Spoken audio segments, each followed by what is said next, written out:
Ассалому алейкум дӯстон, хуш омадем ба шабакаи мо. Дӯстон, аллакай шаби шанбе турнири калони UFC 280 баргузор мегардад ки дар ин турнир ду муҳорибаи унвонӣ, ду муҳорибаи довталабӣ ва боз якчанд беҳтарин муҳорибаҳо баргузор мегардад ва мо хостем ки дар ин навор ба шумо оиди якчанд муҳорибаҳои ин турнир маълумот диҳем. Барои дастгирии канали мо лайкро зер карда 3-4 калима комментария нависен. Мо боша наворро оғоз мекунем.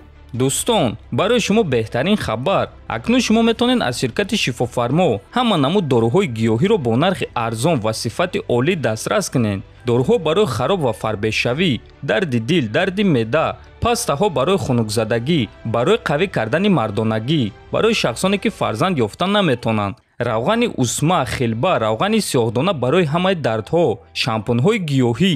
Худи ҳозир ба номерҳои дар рӯи экран буда занг зада доруҳои даркории худро бо нархи арзон дастрас кунед ва ҳатман аз номи канали Паҳлавон гап занед. Ҳамин гуна шумо ҳам доруҳои даркории худро дастрас мекунед ва ҳам канали моро дастгирӣ мекунед. Якум муҳорибаи шавқвари прелимҳо. Ин муҳориба дар вазни 57 килограмм байни ситораи нави UFC Муҳаммад Мокаев бо рекорди 8-0 ва Малколм Гордон бо рекорди 14-5 хоҳад шуд. Фарқият дар синни сол байни ин ду ҷангувар 10 сол аст. Муҳаммад 22 сола аст, а Малколм бошад 32 сола ва мутахассисот дар ин муҳориба ба ғалабаи Муҳаммад Мокаев боварӣ доранд. Боз як муҳорибаи шавқвари прелимҳо. Ин муҳориба дар вазни нимёна байни Абубакар Нурмагомедов бо рекорди 16-3 ва Гаджи Омаргаджиев бо рекорди 13-1 хоҳад шуд. Бояд қайд кард ки ҳар дуи ҷангуваро зодаи Доғистонанд ва дар ин муҳориба мутахассисот бо каме бартарӣ ба ғалабаи Абубакар боварӣ доранд. Баъд аз онҳо мо шуморо муҳорибаи ҷолиб дар вазни ним сабук байни ҷангувари машҳур Зубайра Тухугу бо рекорди 25 ва Лукас Алмейда бо рекорди 14-1 интизор аст. Ин қуввозмоӣ байни гуштинг ва ҷувҷитсу хоҳад шуд. Аммо бояд қайд кард ки ҳар дуи ҷангуваро зид нестанд ки дар стойка ҷанганд. Барои ҳамин ин муҳориба хеле ҷолиб хоҳад шуд ва дар ин муҳориба мутахассисот бо каме бартарӣ ба ғалабаи Зубайра боварӣ доранд. Аммо бояд қайд кард ки Лукас Алмейда ҷангувари хеле хатарнок аст.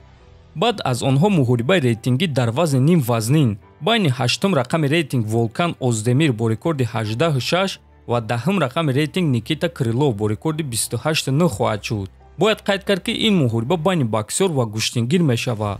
Оздемир дар стойка ҷангиданро дӯст медорад, а Крилов боша самбист аст ва мутахассисот дар ин муҳориба ба ғалабаи Крилов боварӣ доранд.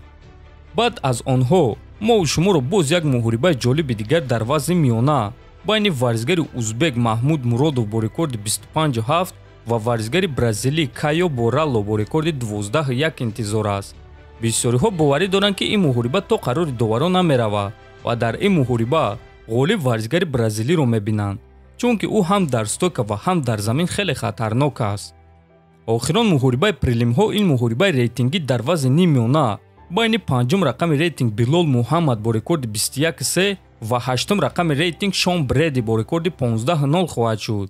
бояд гуфт ки ҳар дуи ҷангуваро ҷангуварони ҳаматарафанд, аммо Муҳаммад бисёртар гуштингир аст ва барои ин муҳориба ӯ бо дастаи Ҳабиб омода шуд ва рӯзи муҳориба дар кунҷи ӯ Ҳабиб Нурмагомедов ҳамчун мураббӣ иштирок мекунад. ин чиз ба ӯ кӯмак мекунад ё не, мо рӯзи муҳориба мефаҳмем, аммо ҳамчун бародари мусалмон мо ба ӯ бурдборӣ хоҳонем. мутахассисот дар ин муҳориба бо каме бартарӣ ба ғалабаи Шон Бреди боварӣ доранд. акнун дӯстон мегузарем ба карди асосӣ ва карди асосиро муҳорибаи занҳо мекушояд. мо оиди ин муҳориба гап намезанем ва мегузарем ба чорум муҳорибаи асосии турнири UFC 280, муҳорибаи рейтингӣ ва шояд ки муҳорибаи довталабӣ дар вазни сабук байни 6-ум рақами рейтинг Бенил Дарюш бо рекорди 21-4 ва 9-ум рақами рейтинг Матеуш Гамрот бо рекорди 21-1. бояд гуфт ки ин ду ҷангувар бениҳоят ҷангуварони сахт ва боистеъдоданд ва ҳар дуяшон ҳам дар замин ва ҳам дар стойка хеле хуб меҷанганд.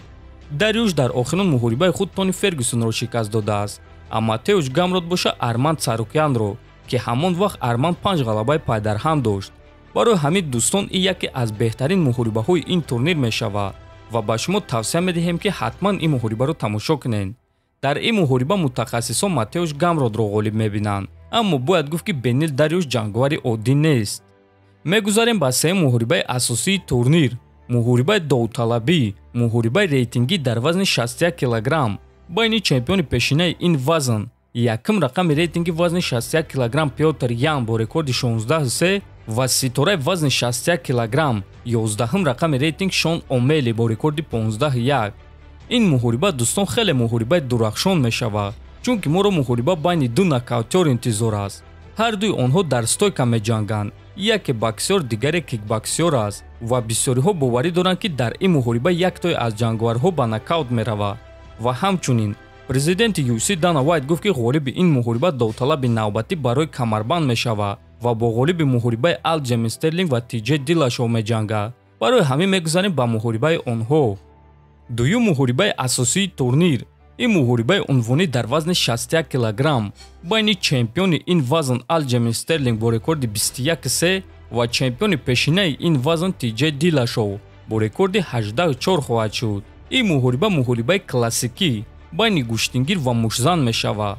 Алҷейм Стерлинг гӯштингир аст, а Диллашов боша боксёр, аммо баъзаи Диллашов гӯштинги озод буд ва ӯро ҷангвари ҳаматарафа номида мешавад. ана Стерлинг боша танҳо гӯштингир аст ва зарбазании ӯ хеле суст аст. Алҷейм зарбазании худро танҳо барои рақибро ба замин афтондан истифода мебарад. дар ин муҳориба мутахассисон ба ҳар ҳол ба ғалабаи чемпион боварӣ доранд ва онҳо боварӣ доранд ки Алҷейм Стерлинг камарбанди худро ҳимоя мекунад. дӯстон, акнун расидем ба муҳорибаи асосии турнири UFC 280, муҳорибае ки дар гирди ӯ ин турнирро ташкил карданд ва муҳорибае ки ҳамаи мухлисони MMA бесаброна интизоранд. ин муҳорибаи унвонӣ дар вазни сабук, муҳорибаи 100-солаҳо байни чемпиони пешинаи ин вазн ва якум рақами рейтинги вазни сабук Чарлз Оливера бо рекорди 33-8 ва чорум рақами рейтинг Ислам Махачев бо рекорди 22-1. барои чӣ муҳорибаи 100-солаҳо? барои оне ки Чарлз Оливера айни замон 11 ғалабаи пайдарҳам дорад, а Ислам Махачев бошад 10 ғалабаи пайдарҳам ва то ҳол ягон маротиба ҷанговаро бо чунин ғалабаҳои пайдарҳам барои камарбанд ҷангидагӣ нестанд. ана барои чӣ дӯстон? муҳориба байни Самбис ва Ҷитсер, муҳориба барои беҳтарин ҷанговари вазни сабук шудан, муҳориба барои шоҳи нави вазни сабуки UFC шудан, муҳориба байни ду ҷанговари стратег, байни ду дастаи беҳтарин ва байни ду ҷанговари бениҳоят сахт. мактаби кӯҳна зидди мактаби нав.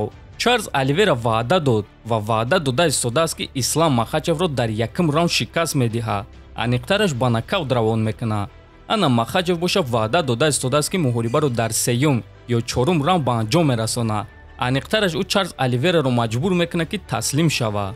ана мутахассисо бошад дар ин муҳориба ба ғалабаи Махачев боварӣ доранд. лекин дӯстон, бисёри мухлисони MMA бо ин қарори мутахассисо розӣ нестанд ва барои ҳамин ҳама ин муҳорибаро интизоранд. худи шумо дӯстон ба ғалабаи кӣ боварӣ дорен? ҳатман фикротонро дар комментария нависен. турнир дӯстон рӯзи 22 октябр аз соати 17:00 ба вақти Москва ва 19:00 ба вақти душанбе оғоз мегардад. имрӯз пресс-конференсияи онҳо баргузор мегардад. оиди дар куҷо турнирро бепул тамошо кардан, мо навор карда пурра ҳамаи маълумотро ба шумо мегӯем. барои ҳамин ҳатман дар канали мо обуна шавен, то ин ки аз ин хабарҳо бехабар намонен. то боздид хонободу сарбаланд бошен.